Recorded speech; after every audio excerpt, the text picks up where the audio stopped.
You know, I have to say, I hate awards. Now, that's not because some people don't deserve awards, but because lots of people deserve awards, and having to pick 3 or 4 means overlooking hundreds of well-meaning, hardworking people.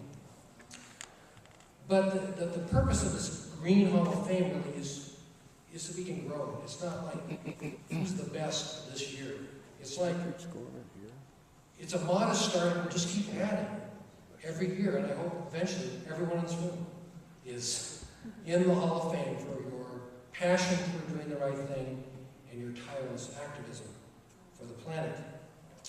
Before we proceed, I have to mention that John Crandall, the legendary owner of the Old Town Bike Shop, was scheduled to be inducted tonight into the inaugural Green Hall of Fame, but John is unable to be here, as many of you know, because he was hit by a car while riding his bike. That's an incredible irony. John, of course, has been riding his bike for 30, 40 years now. He broke several bones. He's in the hospital. He's had 3 or 4 surgeries, but he will survive, and he will bike another day. So, we have a big get well card. Oh.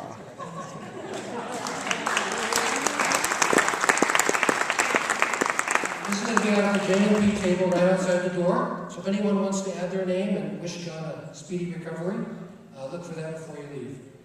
Now, on to the other Hall of Famers. Please welcome our Hall of Fame Master of Ceremonies from Clear Channel Radio and today's best country, Y96.9, Mr. Chris Brooks. Steve, first of all, I want to thank you for being woefully underdressed. I asked Steve when he asked me about the event, what should I wear, buddy? He said, dress like you. So I showed up looking like a 50-year-old surfer dude. By the way, I am 50 from Stetson, California. I was born there, so I got the dude thing going. I have been surfing the earth as a snowboarder here in Colorado for 17 years, so I did cover his name. I show up, and Steve is in a tuxedo. Now, anybody that knows Steve knows he's that t-shirt jeans kind of guy. And I'm like, buddy, what's going on? Look at me. He said, hey, you work in radio. Don't worry about it. Everybody will expect that. And we're going to get to the Green Hall of Fame, but before I do, I want to mention a show that I'm working on that we are going to launch on 5 radio stations here in Southern Colorado in July, the SoCo Eco Show. It is a focus that is going to, as Terry McCausland was talking about earlier, that is going to take the message beyond the choir. And I'm very excited about that, and I would really relish talking to each and every one of you, especially that spoke tonight, and everybody here, about being part of the show. I want the input. We've done a couple of interviews, Steve Saint being one, Eric Stephens another, that we're getting ready to roll out on our initial shows. But this show is going to be a community voice, and the audience that it's going to reach is not the choir. It's folks that get up and get their kids off to school, and you know they're busy with their everyday lives, and they listen to music. And this show will introduce them to a lot of you folks that can be mentors and really get them on the path to a more sustainable Southern Colorado. So I would relish any kind of input. I only brought so many cards tonight, but if you could jot this down, Chris Brooks at clearchannel.com. I would love to get emails and be in contact, and we will roll this show out coming up in July. So I'm very excited. 5 stations, My 99.9, K-Light 106.3, 96.1 The Beat, the New Jet 107.9, and Y96.9. So thanks for letting me do that tonight. And let's get on with the Green Hall of Fame. Once upon a time, 1993 to be exact, a Gazette reporter described our first inductee like this: a lanky frame, long ponytail, and sleepy eyes. Richard Skorman looks more like a hermit than a mover and a shaker. And the ponytail was gone, but Richard still has those eyes. Sleepy perhaps, but seeing clearly all the good that can be had in this world. Richard came to Colorado Springs from Ohio to study art at Colorado College. And in 1975, he not only graduated, but started a recycling business, Poor Richard's Used Bookstore. And Poor Richard's complex, as is now affectionately known, eventually included a restaurant, a cinema, then a restaurant, a toy store, and a cafe. And catching the second green wave, Richard launched the U.S. Environmental Film Festival for the Pikes Film Commission. And it was after the summer of '88 with the Valdez in Chernobyl that he told the Gazette it was the height of the environmental awareness, and we wanted to do it as a 1990 birthday event.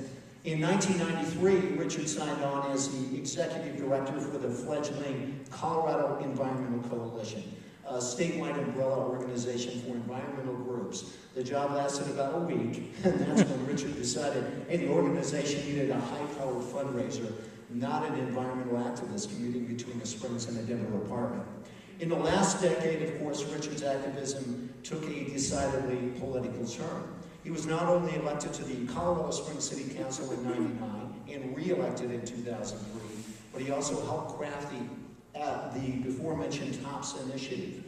Actually, we've changed out the order, so it wasn't before mentioned, but he was very instrumental in the TOPS initiative, and he led the City Council to run U.S. Senator Ken Salazar's Pikes Peak Regional Office. And his latest project is the Colorado Springs Conservation Corps, which will open the Conservation Hardware store on Tejon Street later on this month. That's very exciting. Lanky, ponytails, sleepy eyes, indeed, Richard has made a huge difference here in southern Colorado. Unfortunately, Richard Skorman is out of town on a family emergency, and accepting the award for Richard is his wife, Patricia Cedar. And Patricia, welcome.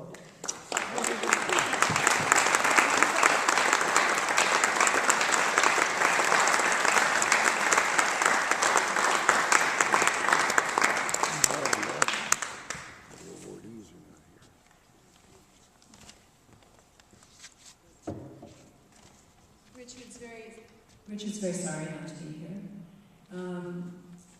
He actually is arriving in about an hour, or actually in less than an hour at the airport, so I'm going to be very brief. He tried to come earlier, but I wasn't able to. He asked me to, first of all, say that he's very honored to be receiving this award, but also that he really receives it on behalf of all the people that he's worked with in this community in saving open space and doing other important things for the environment, and Alton Gardner being one of them. And also sends his congratulations to Mark and Anne and to John, who we're both thinking about. I'd like to just say a few things about the project that Richard started he's been working on for 2 years. But the store is opening at 409 North Tejon on the 15th, which is a week from Monday. And you can remember 409 because remember that spray cleaner that was really toxic? It's still around. Yeah, I guess it's still around. He's not selling it at the store. But he's selling a lot of other energy-saving devices that are very inexpensive. They'll be sold for wholesale.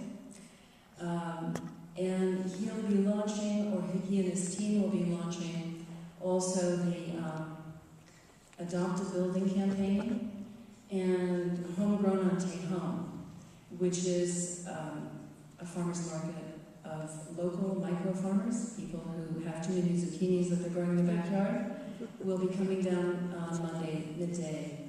And so you can come down and buy your fruits and vegetables. One of the things that Richard has been really, I've admired about him in the 23 years we've been together, is that he seems to have his pulse on what's needed. In the 90s, he was involved in saving open space, not that we don't have more open space to save, but as you all know, the burning issue right now is reducing our carbon footprint.